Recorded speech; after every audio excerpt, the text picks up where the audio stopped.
in the world. I'm sure we can think Oh, of things. I'm absolutely sure. So, here we are again. This is episode, I believe, 9 in the first season of Santiago's Dead Waspcast, which I forgot the title of momentarily. We're back this time with myself, Matt, and Hi, I'm Adrian. and so we've been jabbering for a while, so we've probably used all that good material. Did you have anything in particular that you wanted to talk about this time? Well, I thought I'd mention something I did last night, which was I went to see the American writer George Saunders. Yeah. You don't know him apparently. No. But it was very interesting because he. I've known him for about 20 years. You'd read a magazine like McSweeney's, and you'd read Best American Fiction, and you read 4 or 5 stories, and they'd all be okay, and then one would just like always jump out at you, and it was amazing. Yeah. And if it wasn't A.M. Holmes, it was always George Saunders, basically. Yeah. So, but his books weren't really that available in Britain, so I sort of picked them up serendipitously, really. Yeah. And he's done 4 books of short stories, but a couple of years ago he won the Folio Prize with a book called 10th of December, which was a book of short stories. Yeah. But he's just released his first novel at the age of 57. There's hope for us all. But he spoke at Waterstones in Manchester last night, and I won't really talk about him as a writer because you don't know him and stuff, but he's just wrote this really interesting essay that's on the Guardian website about writing, and what a writer needs to do, if you like. And he talks about a couple of things. One is, as soon as you say something like, John is angry, you then need to investigate why John is angry. John is angry with he gives the example of John is angry with the barista, Yeah. And John is angry with the barista. It's not a very nice thing, is it? But then he says John is angry with the barista because the barista reminds him of his dead wife. Yeah. And he says one of the things he thinks a writer does is try and make every sentence better, and he talks about keeping the magic in there, and he was very funny on his own career. I hadn't realised he was a blue-collar background from Chicago. Right. He did a geology degree.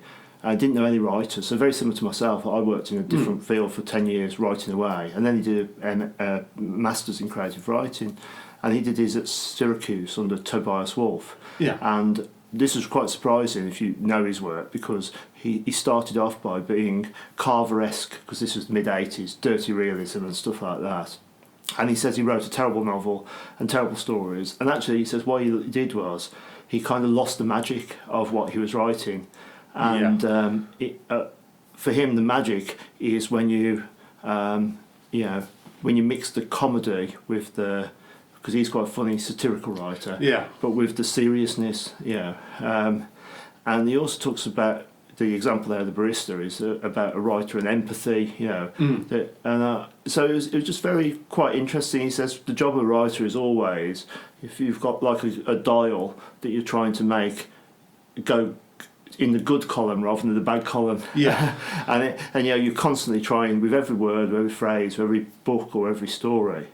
And it just resonated a little bit. And I know we've got very different creative practices, but it kind of resonated with quite a few people in the room, but particularly myself. He doesn't set out a full synopsis of his novel beforehand. Yeah. He actually just works his way through, to try and make every bit work. And I think in a sense that's having not wrote a long novel, that's probably he was able to do that. Yeah, that I mean, there's a couple of things from that. I mean, the writing through, I kind of recognise that seems like sensible practice, in as much as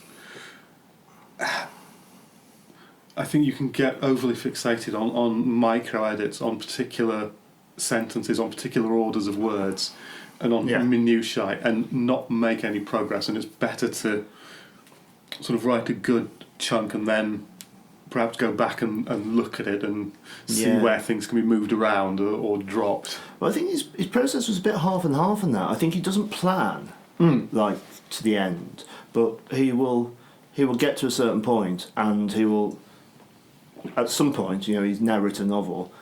He'd done the first 70 pages, and the first 70 pages, that was done then, because he did actually go back whilst he was doing it. But I wonder if that's a little bit because of being a short story writer or a novella writer. You've got something relatively small to play with. If you're writing something a lot longer, there is an element, you get to the end, and by the time you get to the end, the worst bit of it is the first 10 pages.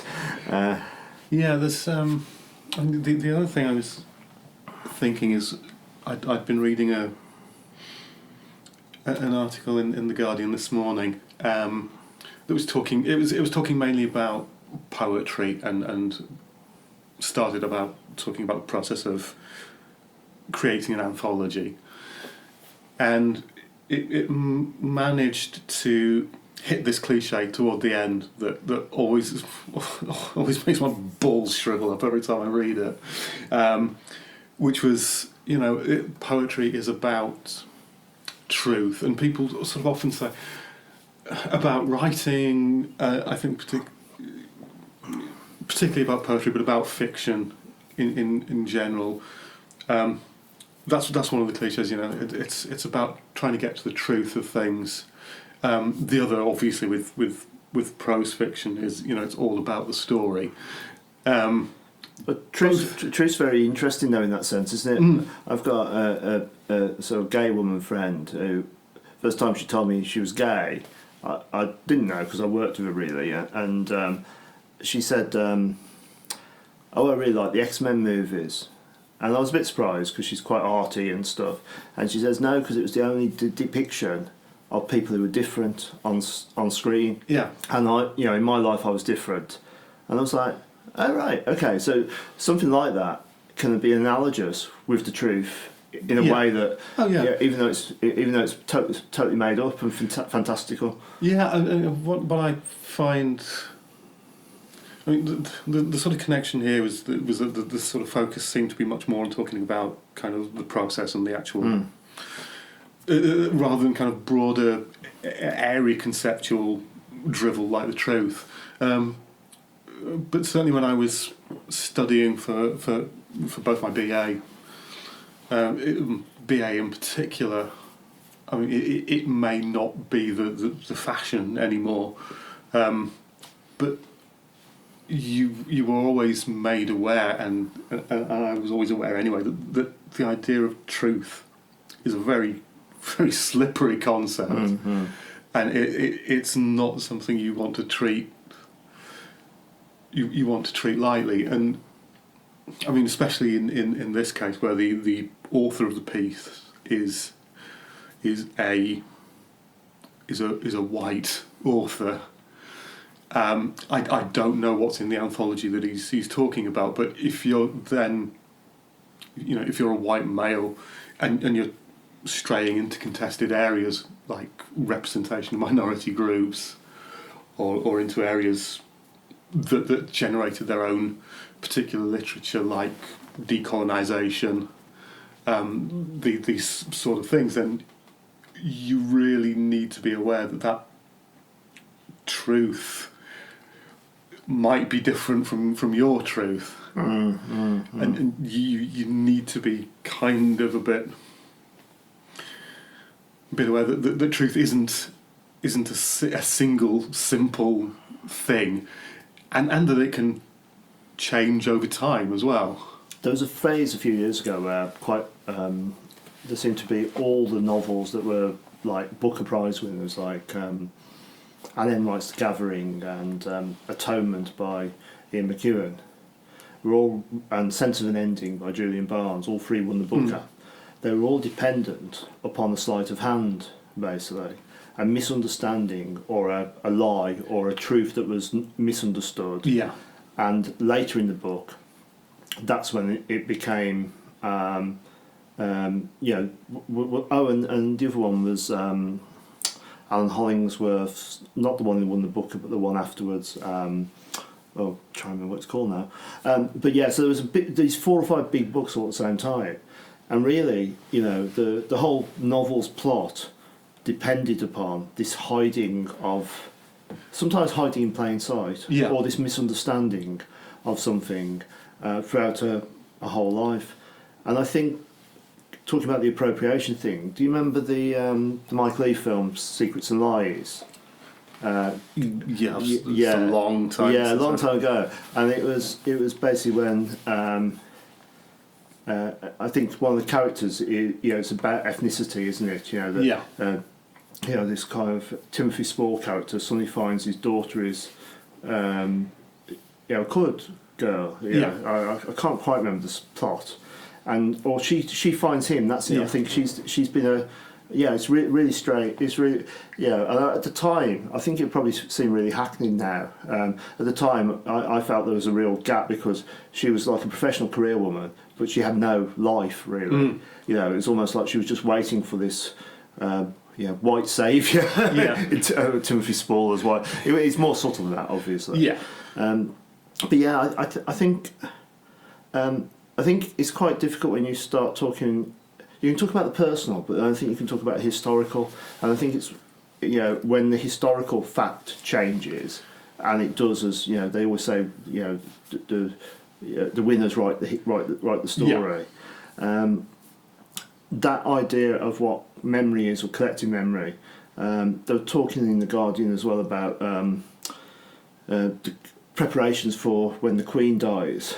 Yes, I've read that. Yeah, and it was a very long read. But the two bits of real interest to me were that so many things that we think of as ritual are actually made up, and our royal family and our kind of ruling classes, they do make it up as they go along, and then say, "Oh, it's always been like this." Yeah, and and I think there's a real. You've seen it this week with Gideon, with George Osborne becoming essentially an oligarch's editor. Yes. Now, how you can be an editor of a newspaper and be a representative in Parliament is beyond me. It's quite. Conflict of interest, regardless of the 6 jobs. Mm. The word that kept coming to mind, I'd be interested in your thoughts on that. The word that kept coming to mind when I read that story is, this man has got absolute contempt for the rest of us. Yeah. And that was the word that just kept coming to my mind. Because it's utterly shameless, isn't it? Yeah, and it's. I mean, I suppose it's less easy to identify. Put your finger on a specific conflict of interest in that. Unlike someone leaving Parliament or leaving a job and then going straight on to working for someone in the same industry. But I mean, if I were a constituent in Tatton, I'd probably be even more annoyed with them than that I would be already. Yeah, I think it's almost like it's kind of saying, oh no, well, it's no problem, because he always lived in London and he always kind of ran the country, and he just came to Tatton in his spare time. But I think there was an understanding that where you're doing that for the public good. Yeah. There was that whole phrase, London through and through. Yeah, but I think also this idea of like, I think we have this view that an editor is really important. But an editor has got no skills, or no skills in that area, or no experience, such as George Osborne. You just wonder, is he an editor like Andy Warhol was a producer on The Velvet Underground and Nico? He was an executive producer. Well, I keep making rabbit ears, which you can't see on the tape. But, I think the thing about editing, when I studied publishing and production. Oh, right, 89-90 in London, and a lot Papyrus and stuff like that. a lot of people there were looking to become editors. Not everyone was. I was kind of interested in getting into the industry. Didn't. Almost got a job at the Everyman and Playhouse in Liverpool. Didn't. That's a story for another day. I was quite annoyed. But I studied publishing and production. One of the things that he said is, this is not going to prepare you to be an editor, the tutor of the course. And it became quite clear that depending on I mean, if you're talking about newspapers and news magazines, it's a slightly different thing. But particularly with specialist press, it seemed to be the case more that you needed expertise in the actual area that your editorial content is about, rather than necessarily anything to do with publishing or writing. Yeah. And that makes sense. Yeah. Well, also you've got a framework, haven't you? You know, people said this to me about theatre in some ways, that a theatre in a kind of, you know, a rep or whatever is essentially a production line. Yeah. Yeah. And so every play is different, but the back line is that they've got a costume department, they've got a a lighting department. All these different elements are the same but different. Yeah, I mean, I'm guessing that something like the Evening Standard is, and any news is different, because you're going to need a better sense of you need to know more about journalism and how a paper's put together and how it actually works.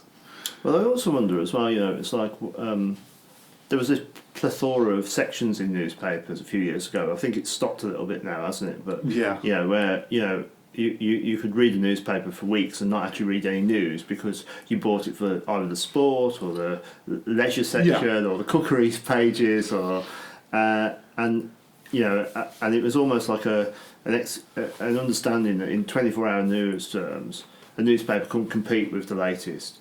But I still find I suppose I do like columnists, but I like them to be factual columnists, if you like. I don't like them just to be opinions. I even if it's someone I disagree with, like Larry Elliott in The Guardian, I like the fact that he backs up his opinion with some information about economics. A good columnist, or like Robert Fisk or something, I think whether you agree or disagree with them, they take you through the material because they are an expert in what they're talking about. Yeah, and I mean, I'm supposed to be frivolous. For a moment, someone like Simon Jenkins is good because he's a useful bellwether of what you should be disagreeing with. Because usually what he writes is utter bullshit. Yeah, well, apparently Private Eye has got its biggest ever sale at the moment. Yeah. Its newsstand sales something like 270,000, I think I read. And that's quite interesting. They don't do any advertising. No, I think they're being quite smart in that most of the sort of journalistic material is not on the website. Yeah. So you actually have to buy the paper to see that. Is it fortnightly? Yeah. I think that's quite good. Like I grew up in the days of the weekly music magazines, which I could probably do a 45-minute podcast on actually, and I do miss them. There's only the Enemy, which is now free, but I wouldn't be interested in it. I will buy Mojo or I don't know, electronic sound or classic rock or prog or whatever, if it looks like there's something interesting in it. Now partly that's nostalgia because they tend to be more retro magazines, but also they do have longer pieces, which I think that kind of more in-depth journalistic. I actually grew up on that a little bit in kind of anthologies of Rolling Stone magazine in America. And we never really got that over here because we had the Inkies, we had the 4 weekly papers. Well, until I guess later 80s, and you get things like Q emerging. Yeah. But I mean, to me, Q, although I did read it and buy it, it was always a bit like your dad or your uncle. Well, it's David Hepworth, wasn't it? It was kind of just that few steps out of touch, and the humour was kind of dad humour, and you were just like, you're still pushing this. Yeah, like for me, music, one of those art forms that I do. I like a lot of things, but I do think there's intrinsically something kind of juvenile and playful and raw in some ways about pop music, rock music. Yeah. That needs to defy that kind of classicism. Yeah. Yeah. The Beatles were under 30 when they split up. Yeah. And it's, if you look at their solo stuff, most of the good stuff, All Things Must Pass and John Lennon, Plastic Ono Band, Imagine, were all pretty much done by about 71, 72. Yeah. And at the time, and you could argue the Rolling Stones as well, that after Exile on Main Street, which is 72, I think, is it? Or is it? Somewhere around there. Yeah, 71, 72. There's not much left. There's a couple of good tracks on Goat's Head Soup. Some Girls is a bit of a Tattoo You, I think, or whatever. Yeah. But really, it's So for me, it's always a kind of youthful music, and the idea of the Jules Holland show, or the kind of tastefulness of this, I do find very odd. And as soon as you have someone odd on, like if you had Sleaford Mods on or something like that, even though they're my age, they've still got that kind of aggression or angriness, that you kind of recognise and think, oh, actually, my dad wouldn't like this.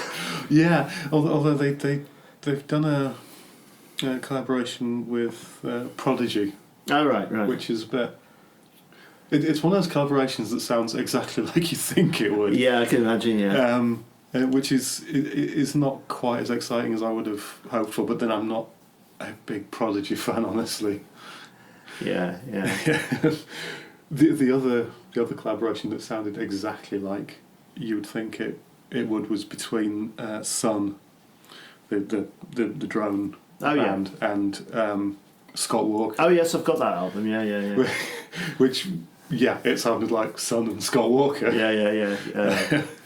Yeah. Well, Sun is playing the Manchester International Festival, which again was talking about things that have happened recently. I know this doesn't always go out at the same time, but in June, end of June, start of July, the Manchester International Festival this year, and I think it's the fourth one or the fifth one, because it's every 2 years. Yeah, fourth or fifth. I've not seen anything about it this year. And it seems to.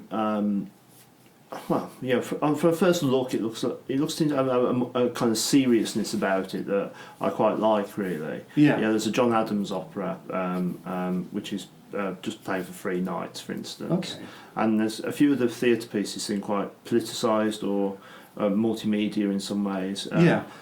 Jane Horrocks has wrote a piece which is about the cotton and textile industry, but it's got music by Stephen Mallinder of Cabaret Voltaire, which really some quite interesting collaborations, because and I quite like that anachronistic approach to music, because I remember seeing the Herzog film Aguirre, Wrath of God, and in that the Popol Vuh do the soundtrack, which is totally not what you expect. No. Because it's what is it, 14th century conquistadors, yes. Or 16th century. I'm terrible with my and I just go, what? I don't want to get diverted into talking about Aguirre. No. Because that's a whole other barrel of things. I'd not seen. I've not looked at anything about this year's international festival. I just assumed that. Marina Abramovich will be back doing something. There'll be something else from Damon. No. There's a new artistic director, John McGrath, who used to do a bit of Contact Theatre, and then went on to the National Theatre of Wales. I know John a little. I did a little bit. He was I worked on an Arts Council project a few years ago, and he was one of our experts. So I think interesting. I think there'll be a lot of stuff on in the city that's free as well. A lot of art stuff in particular.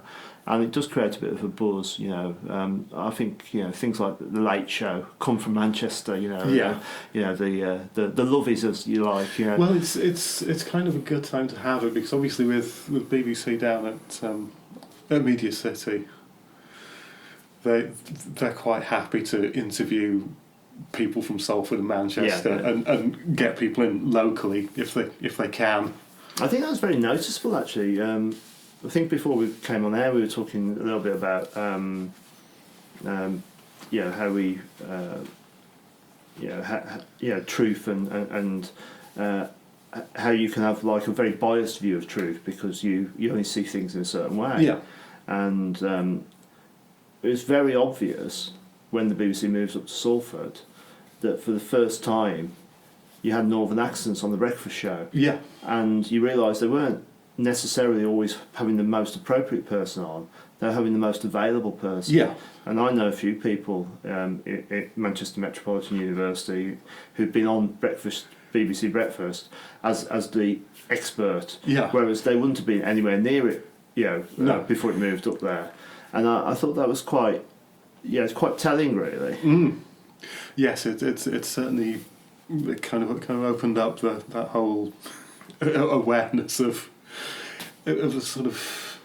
Were you down in London when you did your publishing course? Yes, I was at. It was the London College of Printing at that time. It's now. I can't remember. My friend Gary Fisher did I think an MA in sound art there. Right. And I think David Toop was one of the lecturers. Right, yeah. So it's still sort of media. Yeah. And arts connected. So and that's on the corner of the Elephant and Castle, which has changed a lot since I was there. Yeah. It was extremely run down at the time, and they decided to make this better. They would paint the Elephant and Castle pink. Well, I used to go to the venue in New Cross, which is not far away, is it? Yeah, back in the day. I think I've dominated the subject matter a little bit. It's been a while since we've caught up, I think. Yeah. Any kind of things you've been up to, or really kind of taken your fancy in the world? Mostly, it's been reading. It's been reading stuff for research for the script that I'm working on, but also going out to the theatre quite a bit. Right. Yeah. I like the theatre, and I like the fact that it doesn't have to be illusionistic. Yeah. I mean, we see a lot of our drama and a lot of that acted media through TV and films. Yeah. And so there, it's sets that look period appropriate. It's costumes that look period appropriate. Yeah. Everything is set up to give you the illusion of being in a particular place. And I like with theatre that you can strip that right back. You can just have lights, or you can have chalk marks on the ground, or whatever. And you have to do a little bit more work, and for me that's much more involving. But that said, before I've seen kind of two things in the last week and a bit. There was a piece last night, but prior to that, last weekend there was a stage adaptation of Paul Auster's City of Glass. Oh yeah, the home, yeah. Yeah, which I think finishes today. This is 18th of March. It finishes here, and then it goes down to London to go. I think between 20th of April and 20th of May. Mm-hmm. And it had some of that, but it didn't feel like a stage adaptation. What it felt like was an abridged version of the novella being read, and then bits of it being enacted. Oh, right. But because there was actually a narrator off stage, you had lots of good stuff with video, with projections and scrim, with lights, and so sort of a stage split into two halves, each of them serving as a kind of range of locations, and two actors taking on one of the roles, another actor's taking on sort of multiple roles. So there was the germ of something that was a good adaptation of that book, but they hadn't actually taken that step to dramatise it. That's really interesting, because I've always thought there was a distinct thing called theatre and theatre writing, which there is, I know. But I noticed more and more, but I'm sure it was always there, this adaptation of existing properties, whether they're a book or a film, for the stage. I've been a bit surprised by it, really, because even if it's got a good story and whatever, there does tend to be a bit of literalness about it in many ways. Yeah. Because whereas a film adaptation might throw out 3/4 of the book, Yes. because of all the money involved, there's almost a sense that the book is an advert. But the weird thing is, unless you're a big Paul Auster fan, or a certain age when New York Trilogy came out, something called City of Glass wouldn't resonate with you. No. So you would say the majority of the audience would not be coming with the book in mind. No. Or even so, although it's a property, and they had a quite successful show at MIF 2 years ago, which was Jonathan Safran Foer's Tree of Codes, which was an odd choice because it's an experimental book, but that not many people have read. So on the one hand, it's a brand, but on the other hand, it's it's not one that people know. So I'm always quite interested how the process goes, because if you and I say decided we wanted to do an adaptation of an existing novel, we'd come up against all sorts of problems, wouldn't we? I mean, for me, the issue seemed to be that they'd started with the text, and that sounds like a sort of logical thing that you'd do. But they'd started with Paul Auster's writing, and Paul Auster's writing is great. There's some really fantastic passages in the book. But they then hadn't broken that down and thought about how to represent that on stage, and it meant that there were things in the book, there were things that are in the first 3 pages that were missing.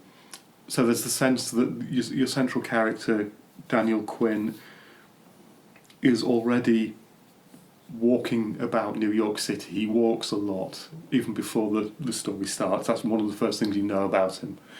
He walks, and part of that process is to try and lose himself.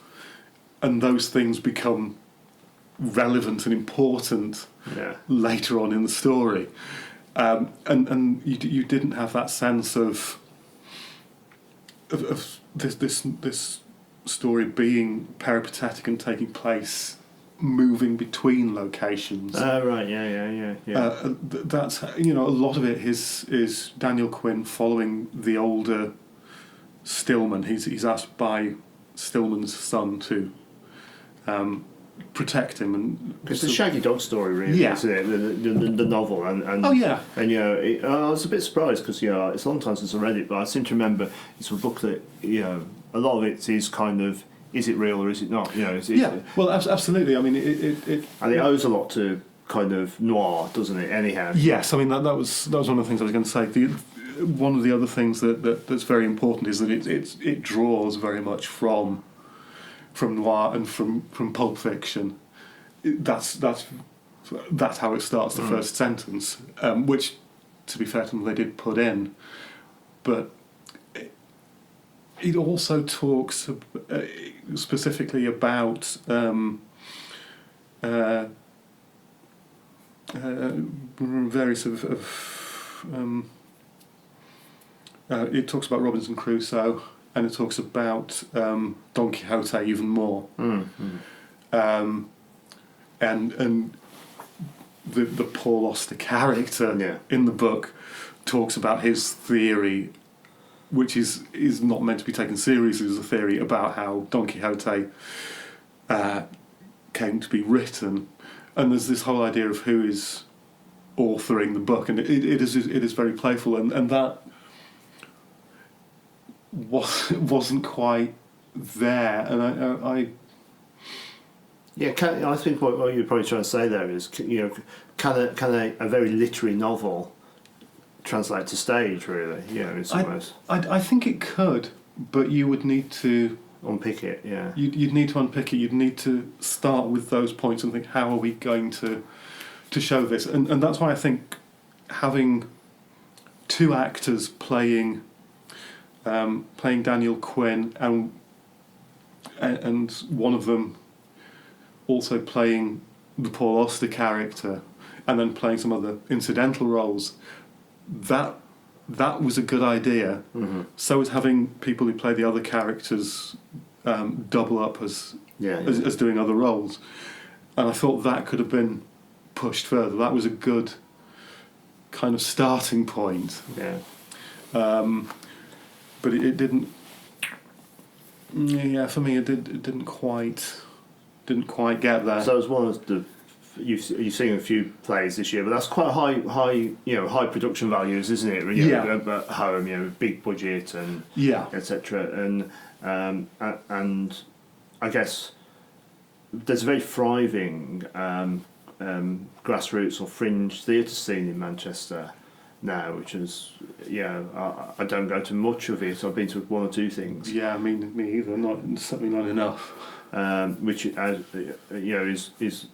You instead of an expensive set, it could be just like a blank stage in a pub. The classic. I remember going to Edinburgh a few years ago, and one of the friends I went to the Fringe with says, "We really got to go to this one." It was a version of Gogol's Dead Souls, and that's quite it's a very dark story, isn't it?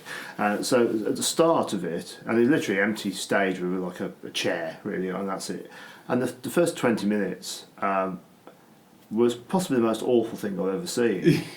And it's really hard. And the friend who'd actually said, "We've got to go to this one," left after 15 minutes. And then something miraculous happened. It was brilliant, absolutely brilliant. And it was a one-man show. And it was Diary of a Madman. Is that the one? I think not Dead Souls. It was Diary of a Madman. That was it. And it was unbelievably good, and yet it was really, really terrible for the first 15, 20 minutes.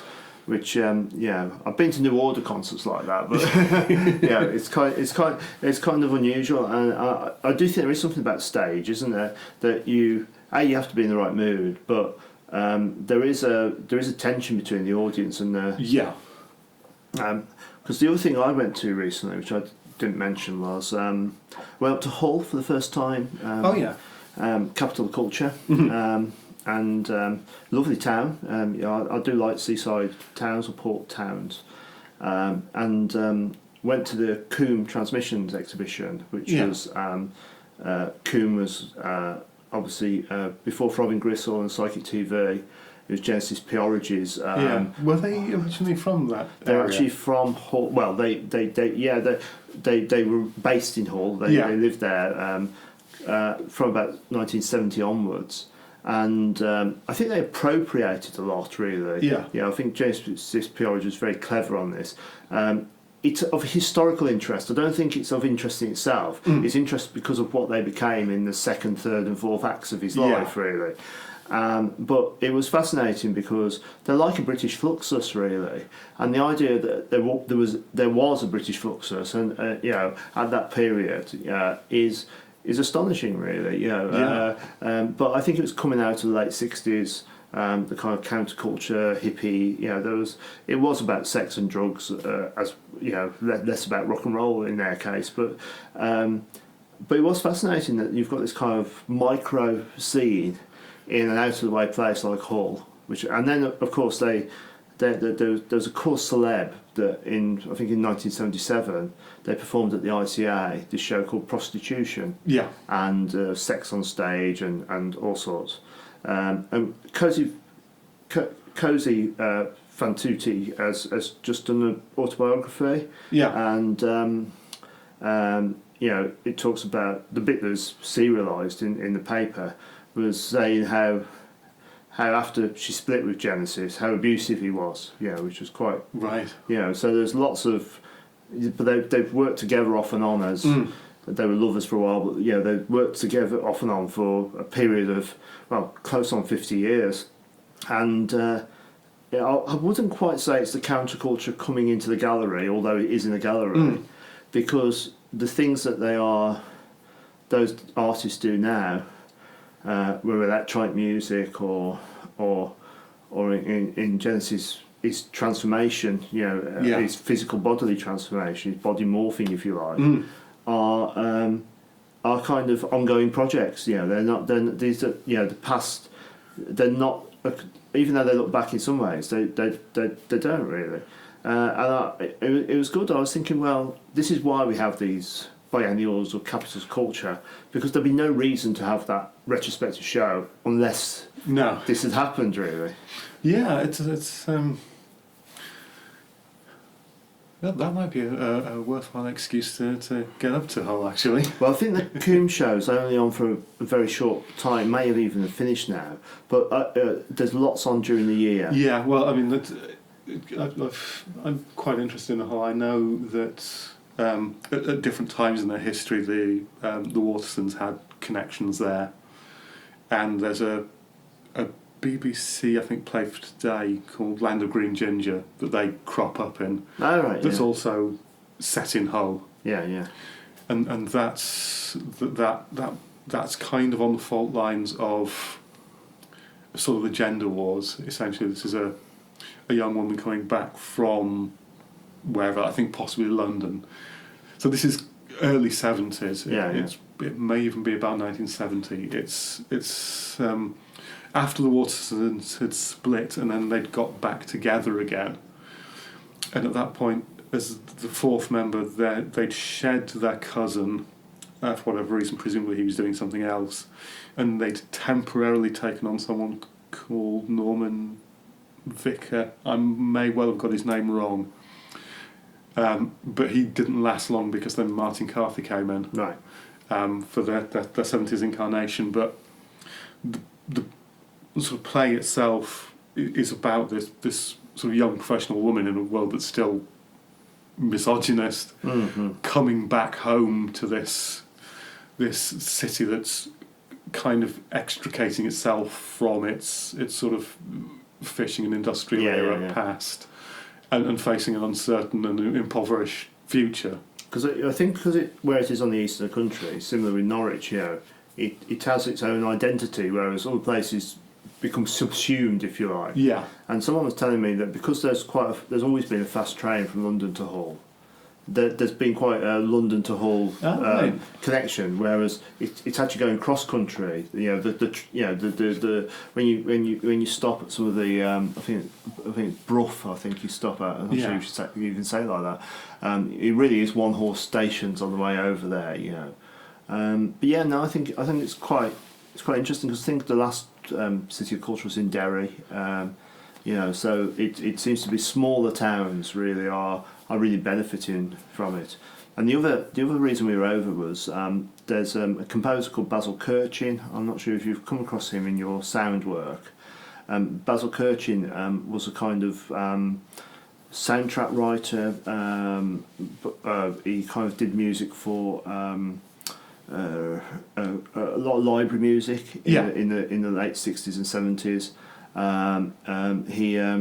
He did the soundtrack to the Dr. Phoebes movie. And he's a bit of a, you know, his music's very. He came out of a proper musical background. His father was a band leader, you know, one of the big bands in the 50s.